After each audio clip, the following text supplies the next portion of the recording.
Hey guys, how are you? Thank you so much for watching part 3 where we will be taking our stain that we left overnight. We will glue, we will leave overnight, and we will cut and protect for our next side of the project. Here I am trying to figure out how I'm going to leave these designs, make sure that I'm using all of the pieces of wood because we did measure before that we needed 20 by 10 inches in order to at least get half of the mold covered with this piece of wood. Wood glue really works magic, especially when other woods have fallen apart and they in furniture and even in projects. So you just want to make sure that you have enough glue, which I think on that left side I didn't have enough glue, but I'll probably get back to that. But you want to make sure that all surfaces are either clean or definitely have a lot of glue so they can seal and connect with each other. These clamps, they're very cheap. You can get them. This is a 12-inch clamp and I have two. It doesn't reach the others, so what I'll do is I'll keep two of these, clamp them, leave them overnight, and get back to them as soon as I can. So I went ahead and moved forward and clamped the other two together, and I realized that the other sides are not together, and they probably won't get together because some of the woods have cut very different. So now that these woods are dried and glued together, I'll cut them as if they were one piece. And you see that gap? I want to get rid of that gap.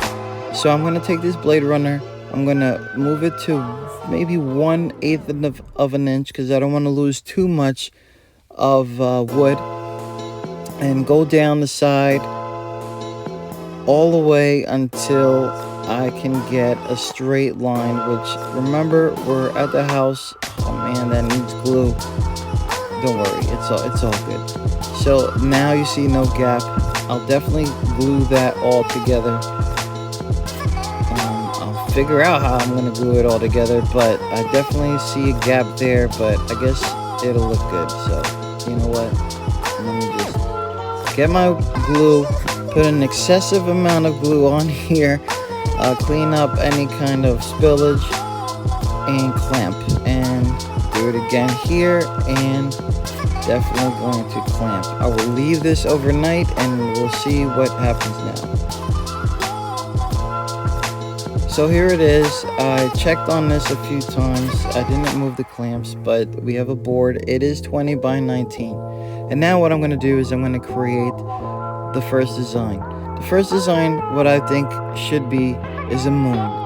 It's going to be a half moon. I'm just trying to figure out where, and I think that's going to be the best fit right there, because what I want to do is get rid of that gap that has been a problem for me, as you guys probably can see in the middle of that.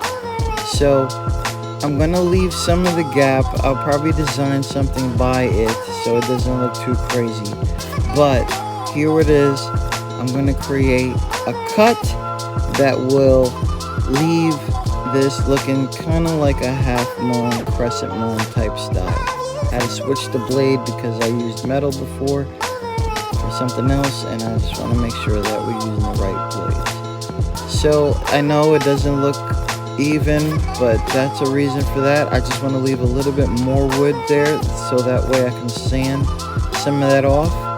And so now the sides are gone, and as you see, everything is staying together, which is exactly what I hoped for the glue to do. Everything is cutting together as if it is one piece, and that really feels good, especially because of how many pieces are actually in this project. And so I'm gonna darken the rest of that, and I'm gonna go through, and I'm doing this actually slow because I do not want the pieces to come apart.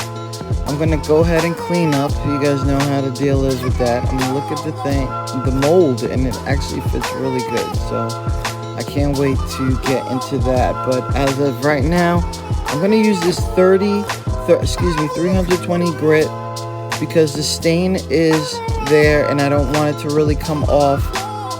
But I will smooth the parts that have been either uneven or even the glue has seeped out.